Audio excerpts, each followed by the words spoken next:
Oh, hi guys! Welcome to my vlog. For today's video, nasa Curfew Greece ako.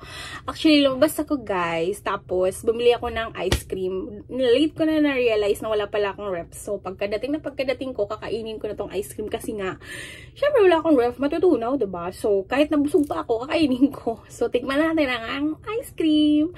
Ang pangalan niya ay coconut with dark chocolate flakes. Ito yung ice cream ng Greece, guys. So excited! Oh my God, guys! Ito na siya. Kailangan ko na talaga siyang kainin kasi nga matutunaw, guys. Siyempre, pag ang ice cream, pag tunaw na hindi na masarap, dapat matigas. Dapat, char! So, kakainin na natin. Titikman na natin, guys. With coconut siya. Super sarap niya. Ang tamis niya, guys. Parang ako lang. So, tapos nagtatanong ako, bakit ako tumataba? Minsan lang naman ako kumain.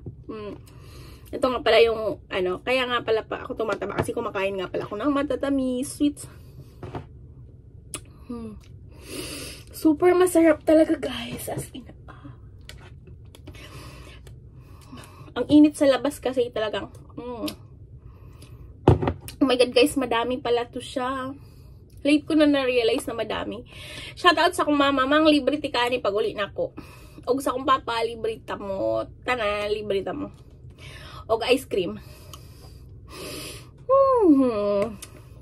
Lami jud guys siya, guys. Lami pa na ako. Okay, one. So, may chocolate siya dito. Kainin natin yung chocolate niya.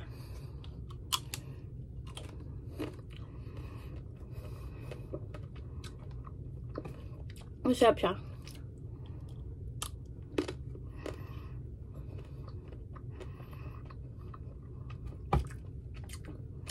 Dark chocolate siya, ha?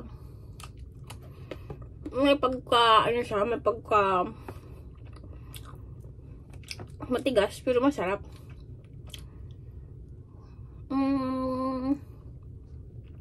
Yummy. Yummy. Like me. So, ang tito ngayon, guys, nagpadala ko ng, katapos ko ng padala ng pera sa placement ng kapatid ko. Pero ang inis talaga sa labas. So, sabi ko, deserve ko naman siguro mag-ice cream, no? Sa lahat ng mga pinagdadaanan ko sa life, deserve ko. Sarap na wala ng ice cream. Wala nang kasing sarap pa. Alam mo, minsan sabi ko, medyo malas talaga ako sa love life ngayon. Pero parang sinerte naman ata ako sa pera. Kaya bumili ako ng ice cream. Pero sana sa susunod, swertehin ako sa love life tsaka sa pera. Yung may love life ka na, tapos mayaman ka pa. Kailan kaya yun? Yung tapos pa-vlog-vlog na lang ako. Tapos, alam mo yun, yung, Jollibee na lang ako. Gusto ko yun, simple lang ang pangarap ko. So, sobrang simple nga ang pangarap ko dati. Ang pangarap ko lang talaga, makakain ng isang buong isda na prito, diba? So, sobrang simple ng pangarap ko. Kaya kung ikaw mangarap ka, medyo natutupad naman talaga. Hindi man mabilisan, pero makukuha mo din. So, ngayon, iba naman yung pinangarap ko. Gusto ko maging mayaman ako, guys. Kaya mag-subscribe na kayo sa channel ko. Parang madagdagan naman yung subscriber ko. Jesus, Ginoo, 6 months na ako dito on board. Kahit isa wala pang nadagdag sa isang subscriber ko.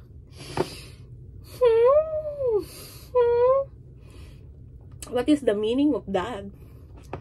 Sure. Pero talagang masarap talaga to siya. Coconut ice cream. Mamaya ko na sana talaga to kakainin. Kaya lang.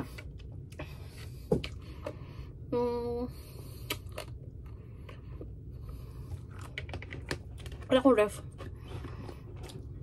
Bye.